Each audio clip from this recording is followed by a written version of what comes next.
Fala pessoal, esse é um curso de álgebra linear que eu dei em 2022, não tinha nenhum equipamento, então seja generoso comigo. O áudio tá mais ou menos, mas o conteúdo tá excelente. Olá pessoal, essa é a aula 9 do curso de Álgebra Linear EAD e a gente vai falar de geradores e dependência linear. Vamos começar com os geradores. Dado um espaço vetorial V e um subconjunto S desse espaço, a gente define o subespaço gerado por S, essa notação com colchetes, como sendo a interseção de todos os subespaços de V que contém o S. E antes de dar exemplos dessa situação, vamos já dar uma caracterização alternativa para o que seria o subespaço gerado por S. Para isso, a gente vai precisar da definição de combinação linear. Dado um espaço vetorial V em um subconjunto S de V, por exemplo, S igual a VI com I em I, a gente diz que um vetor V em V é combinação linear de elementos de S se ele puder ser escrito dessa forma. Ou seja, se existirem escalares α1, α2, αn, tais que, para vetores VI1, VI2, VIN, o V se escreve como α1, VI1, mais α2, VI2, etc., mais αn, VIN. Note que esse S não precisa ser finito. Por exemplo, o vetor 2, 2, 1, ele é igual a 2 vezes o vetor 1, 0, 0, mais 2 vezes o vetor 0, 1, 0, mais uma vez o vetor 0, 0, 1. E aí, portanto, 2, 2, 1 é combinação linear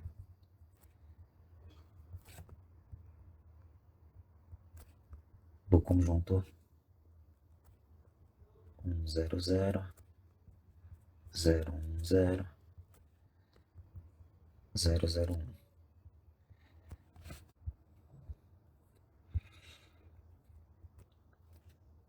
A gente também pode escrever esse vetor como combinação linear de outros vetores. Por exemplo, 2, 2, 1 é igual a 2 vezes 1, 0, 0, mais uma vez 0, 2, 1. E assim por diante. E aí agora a gente pode demonstrar o teorema com a outra caracterização dos espaços gerados, que diz o seguinte: o espaço gerado por um conjunto S é exatamente o conjunto das combinações lineares em elementos de S. Vamos escrever a prova desse fato. Vamos denotar por W o conjunto da direita, no caso, esse conjunto aqui. A primeira afirmação que a gente tem que provar é que W é subespaço de V.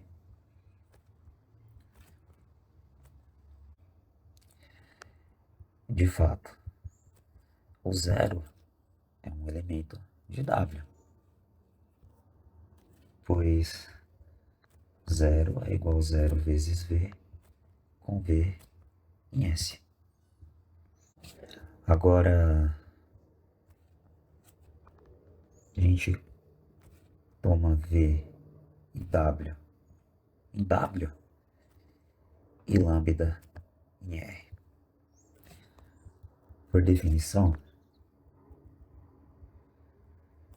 a gente consegue escrever o V como sendo alfa1 VI1 mais alfa N V e N, e o W como sendo beta1 V J1 mais beta M V JM.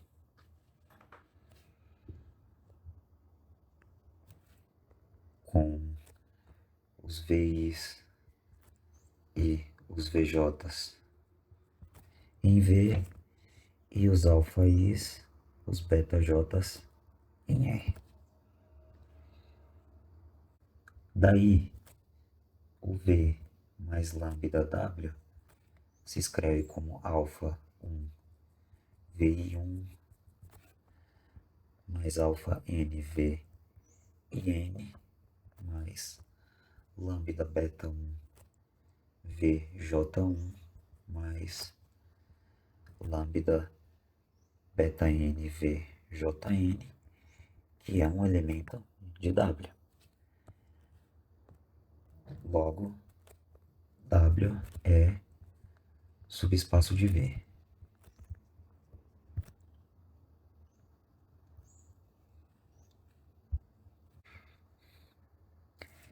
Além disso, o S está contido em W, porque todo elemento de S é uma combinação linear de elementos de S. Ou seja, W é um subespaço de V, tal que o S está contido em W. Logo, o subespaço gerado por S está contido em W.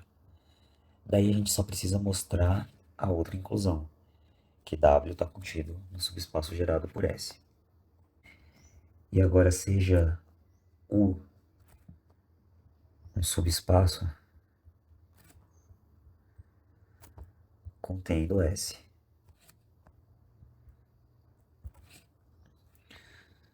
Sendo U um subespaço, ele contém todas as combinações lineares de elementos de S.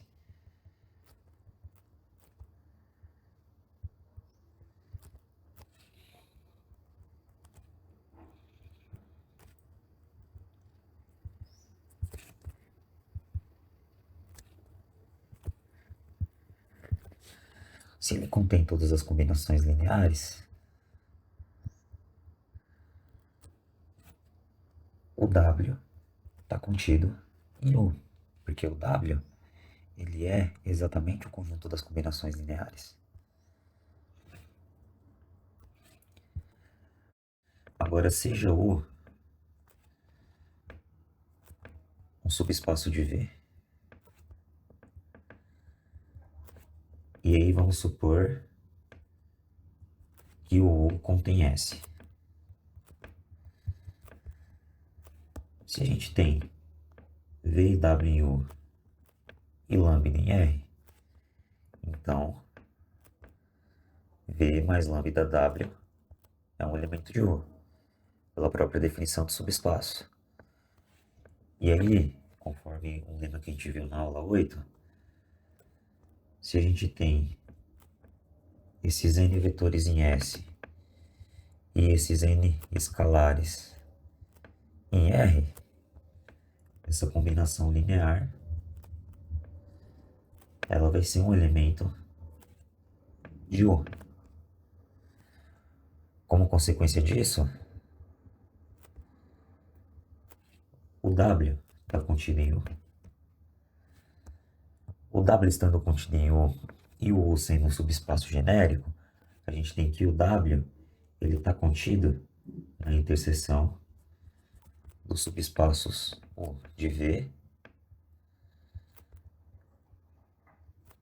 e S contido em U. Mas essa interseção é exatamente a definição do espaço gerado por S. E aí agora vamos ver alguns exemplos. A gente tem que o R3 ele é gerado por esses três conjuntos. Para enxergar que ele é gerado pelo conjunto B, é só vocês observarem que um vetor genérico XYZ, ele se escreve como x vezes 1, 0, 0, mais y vezes 0, 1, 0, mais z vezes 0, 0, 1.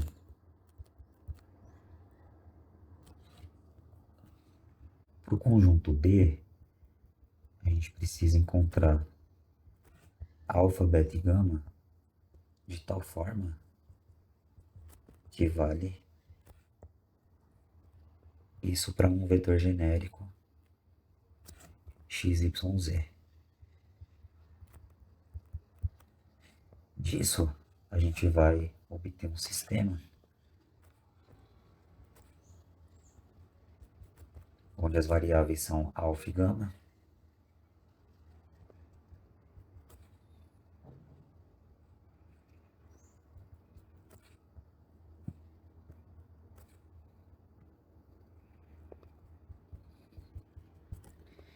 e aí a gente resolve esse sistema encontrando alfa, beta e gama. Daqui a gente tem que o beta é y, e alfa mais y é z, implica alfa igual z menos y.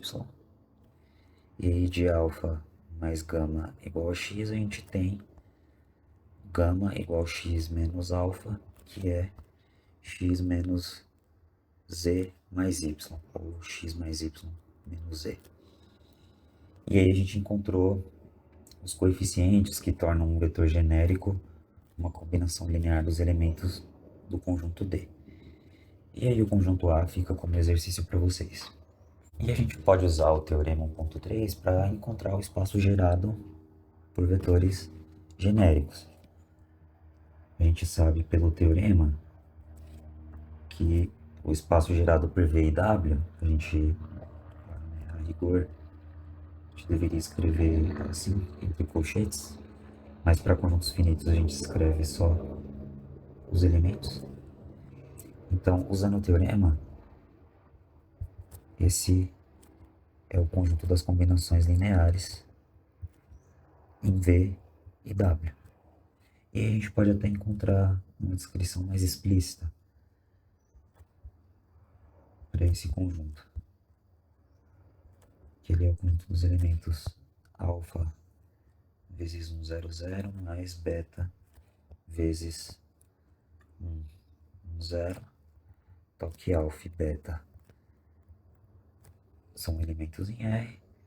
A gente pode escrever isso como sendo os vetores alfa mais beta, alfa mais beta, beta e 0, tal que alfa e beta são elementos de R. E a gente ainda tem uma outra descrição ainda mais detalhada. Esse aqui é o conjunto dos vetores x, y, 0, tal que x e y pertencem a R. E aí uma pergunta interessante é por que a gente pode concluir essa última afirmação. Isso fica como exercício para vocês. E agora a gente tem uma proposição com as propriedades do espaço gerado. Então, você já vê um espaço vetorial e S1 e S2 subconjuntos de V. A gente tem que o S1 está contido no espaço gerado, isso segue da definição. Se S1 está contido em S2, então o espaço gerado por S1 está contido no espaço gerado por S2, isso também segue da definição. O espaço gerado pelo espaço gerado por S1 é o espaço gerado por S1.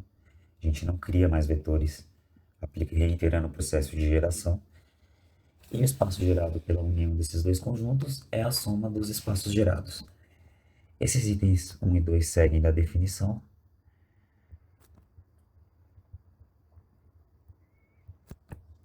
E eu vou demonstrar o item 3 e o item 4 fica como exercício para vocês. Então vamos demonstrar o item 3. Antes de entrar nas contas, a gente vai usar um fato preliminar, que é o seguinte: seja W contido em V um subespaço. Então, um conjunto S está contido em W, se e somente C, o subespaço gerado por S, está contido em W. E aí, como que a gente demonstra esse fato? Se S está contido em W, usando o fato de que W é subespaço e o teorema 3.1, a gente tem que o gerado por S está contido em W, ou seja, usando que W é subespaço e o teorema 1.3, desculpem, segue que o subespaço gerado por S está contido em W. E aí, se o subespaço gerado por S está contido em W, como o próprio S já está contido no subespaço gerado por S, segue que S está contido em W. E a gente demonstrou com isso o fato. Agora vamos demonstrar a propriedade que a gente quer. Então, por definição, o subespaço gerado por S1 é a interseção dos W contido em V, subespaço, tal que o subespaço gerado por S1 está contido em W. Só que usando fato, a gente tem que o subespaço gerado por S1 está contido em W, se e só se o próprio S1 está contido em W. Então, usando o fato, esse conjunto é igual ao conjunto dos subespaços da interseção dos subespaços W, que contém o S1. E por definição, esse é o próprio S1.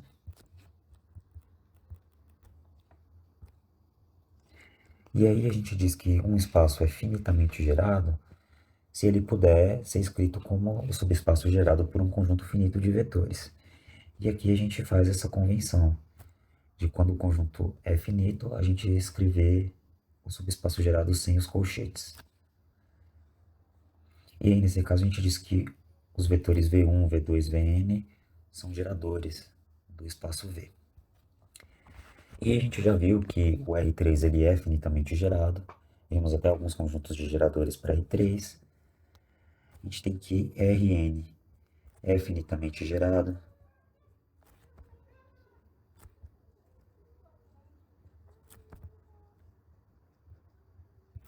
Um conjunto de geradores para Rn é esse conjunto aqui.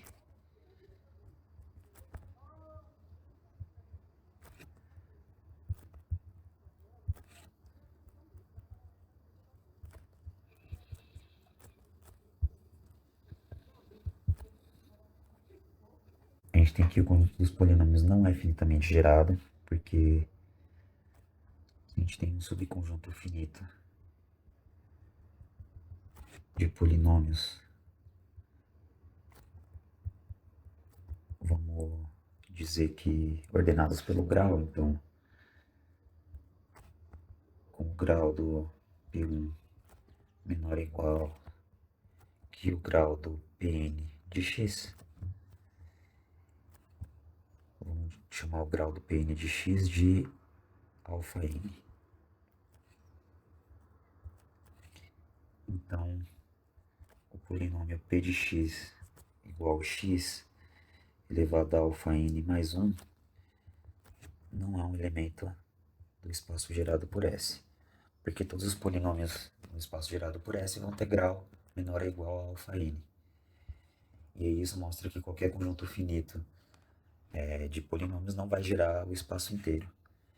Vocês podem adaptar esse argumento para mostrar que o conjunto das funções de R em R não é finitamente gerado.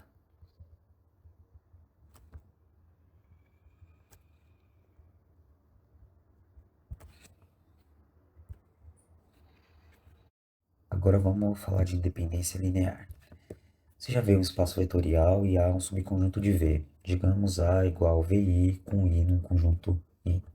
A gente vai dizer que esse conjunto A é linearmente independente se para todo n maior que 1 e todo VI1, VIN em A, se a gente tiver uma combinação linear desses elementos dando zero, então todos os coeficientes dessa combinação linear é zero. E aí um conjunto A é dito linearmente dependente se não for linearmente independente. Vejam que A não precisa ser finito.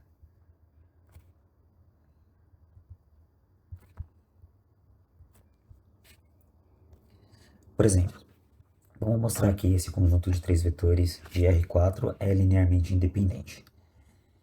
Então a gente tem que mostrar que se a gente tem uma combinação linear desses vetores dando zero, é porque esses coeficientes da combinação linear são zero. Então vamos escrever o que essa combinação linear significa. Aqui a gente tem que alfa mais 0 vezes beta mais 0 vezes gama é igual a zero. Vamos escrever aqui 1 vezes alfa.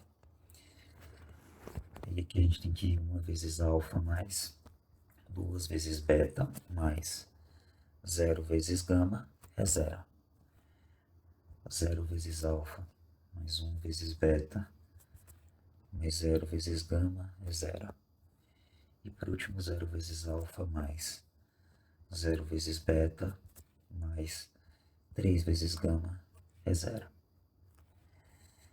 E aí, simplificando, a gente vai ter alfa igual a zero, alfa mais 2 beta igual a zero, beta igual a zero e gama igual a zero. E aqui a gente conclui que alfa, beta e gama são zero. Ou seja, a única combinação linear possível desses três vetores dando zero é aquela em que os coeficientes é zero. E aí a gente conclui que os vetores são Li. No caso é 1, 0, 0.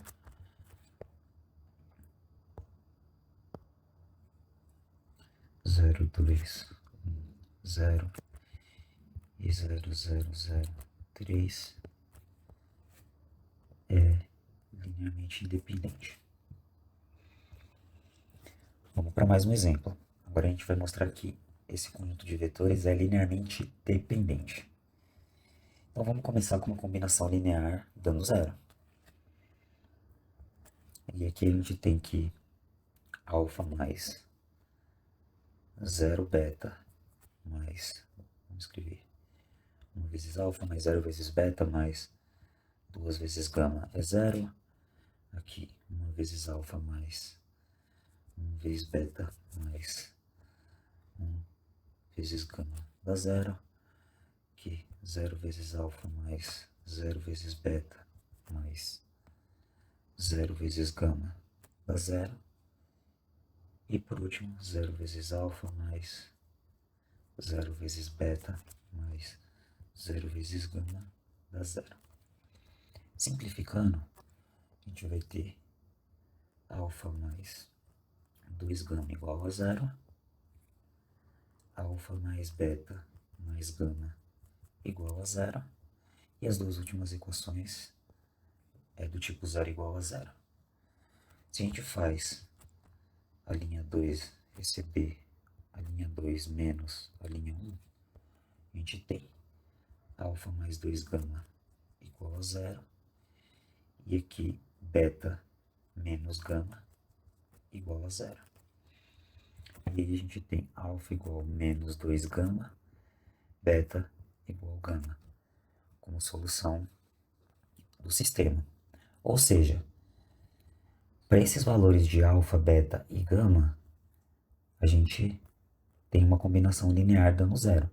Então, por exemplo, com gama igual a 1, vou até colocar em outra cor aqui, gama igual a 1, beta igual menos gama, igual a gama, desculpe, 1, e alfa igual a menos 2 gama, a gente tem que isso vai dar zero. De fato, menos 2 mais 0 mais 2, 0, menos 2 mais 1 mais 1, 0, e assim por diante.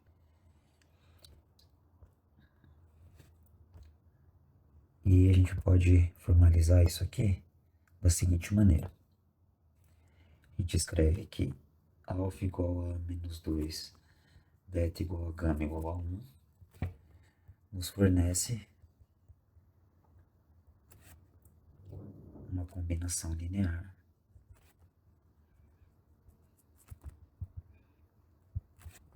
nula. Logo, o conjunto de vetores em questão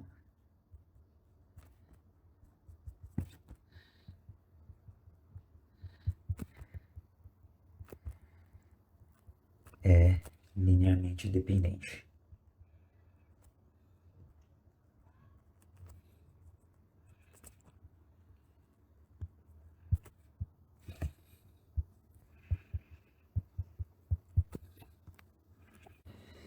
E aí, para finalizar a aula, a gente vai ver as principais propriedades da dependência linear. Então, considera um espaço vetorial V e dois subconjuntos desse espaço vetorial. A primeira propriedade que a gente tem é que se zero é um elemento do conjunto, então esse conjunto é linearmente dependente. Basicamente porque com alfa diferente de zero, a gente tem que alfa vezes zero igual a zero, e é uma combinação linear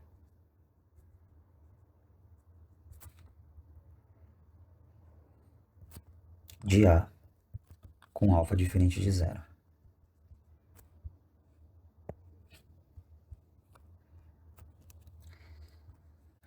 Por um motivo parecido, a gente tem que, se o conjunto A é unitário e esse elemento de A é diferente de zero, então A é linearmente independente, Li.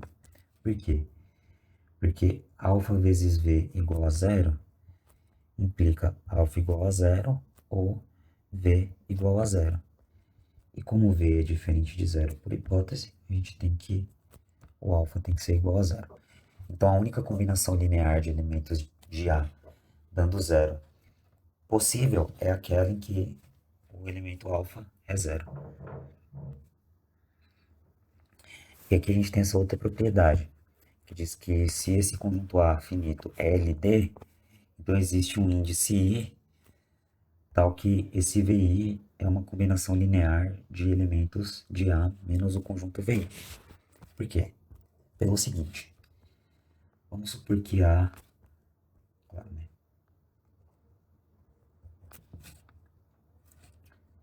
Vamos supor que o conjunto A é LD.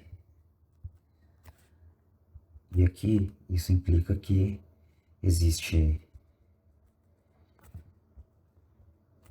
alfa 1, alfa n em R, com pelo menos um desses índices diferente de zero, digamos, alfa e diferente de zero, e alfa 1 V1 mais alfa n Vn igual a zero. Disso a gente tira o seguinte, a gente tem que menos alfa i Vi é alfa 1 V1 mais o alfa i menos 1 Vi menos 1 mais o alfa i mais 1 Vi mais 1 mais o alfa n Vn. A gente basicamente tirou daqui o índice i e passou para o outro lado. Como o alfa i é diferente de zero, a gente pode dividir por alfa i.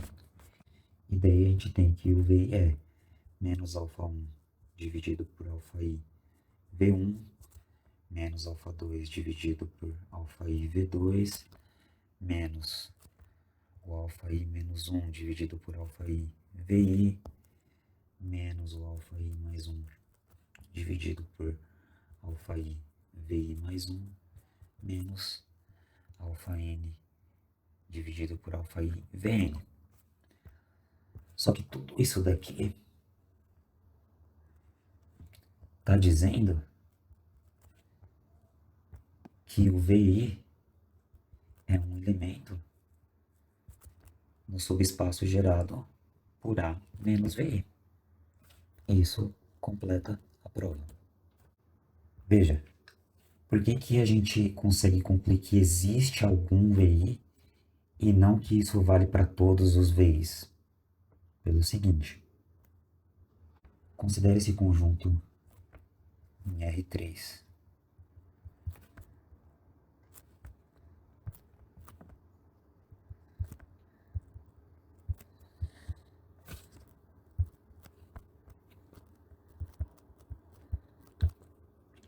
A gente tem que esse conjunto é LD, basicamente porque 2 vezes 1, 0, 0, menos 1 vezes 2, 0, 0, mais 1 vezes 0, 0, 1, dá 0.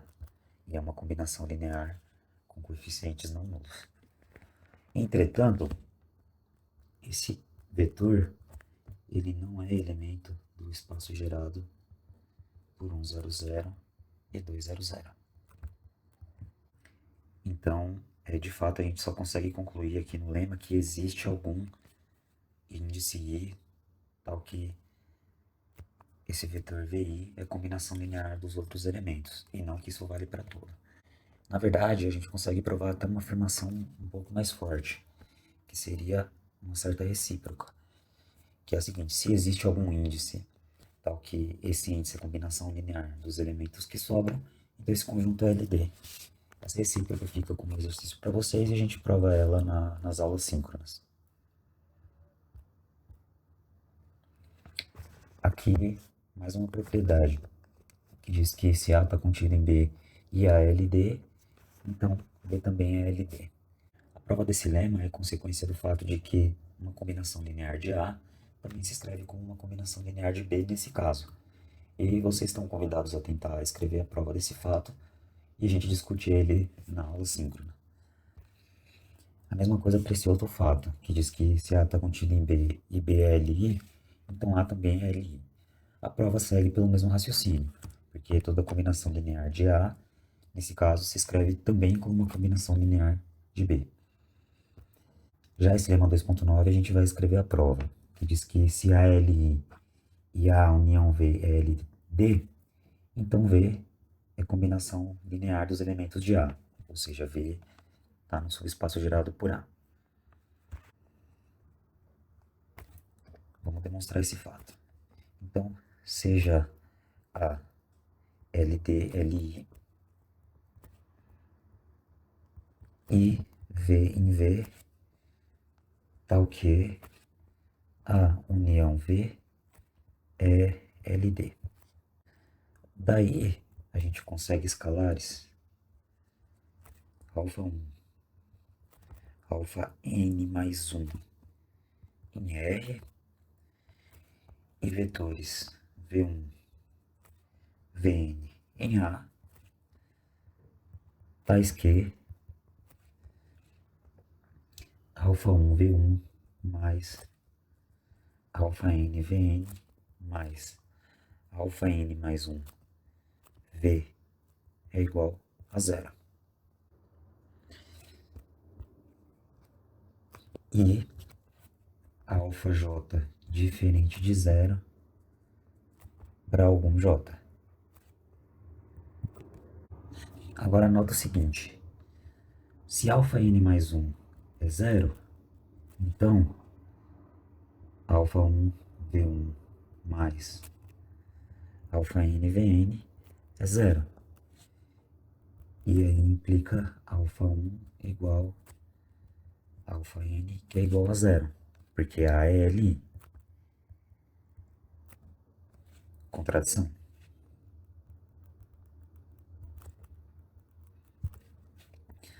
Logo, o alfa n mais 1 é diferente de zero. E a gente consegue escrever o V como menos alfa 1 sobre alfa n mais 1 V1 menos alfa n sobre alfa n mais 1 Vn. Ou seja, o V ele é um elemento do subespaço gerado por A.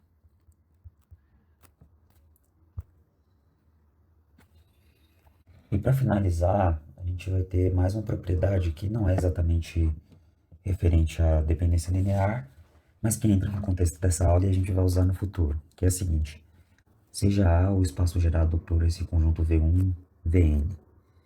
Se a gente tem um índice J, tal que o VJ, ele está no espaço gerado por A menos o VJ, então a gente consegue omitir esse VJ do conjunto de geradores, ou seja, o A ele é igual ao espaço gerado por A menos esse VJ.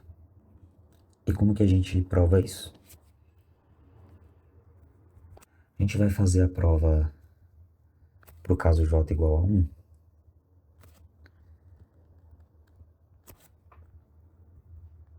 Porque os outros são análogos.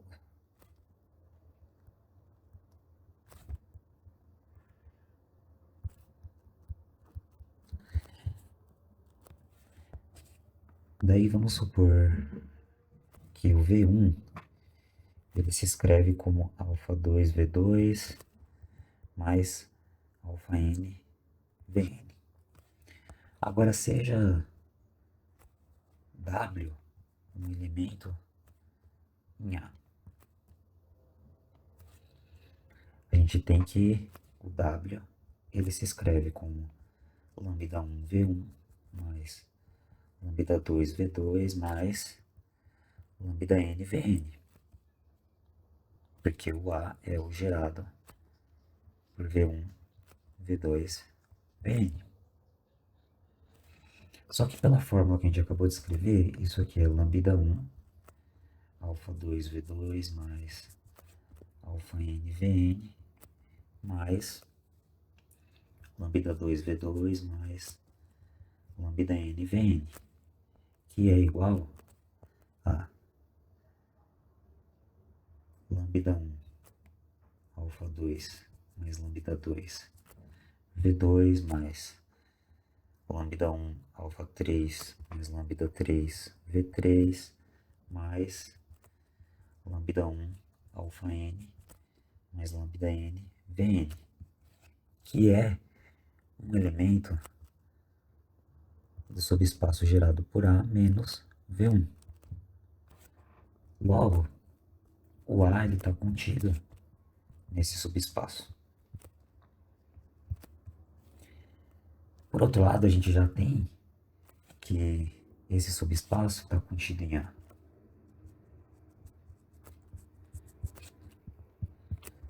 Daí, a gente conclui que vale a igualdade.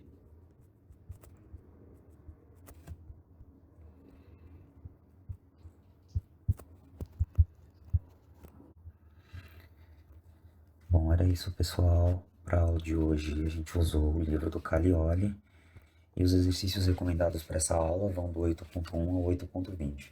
Bons estudos! E se você ficou até aqui, obrigado pela sua atenção. Deixa aí o seu like, se inscreve no canal, faz aquele protocolo do YouTube. É nóis!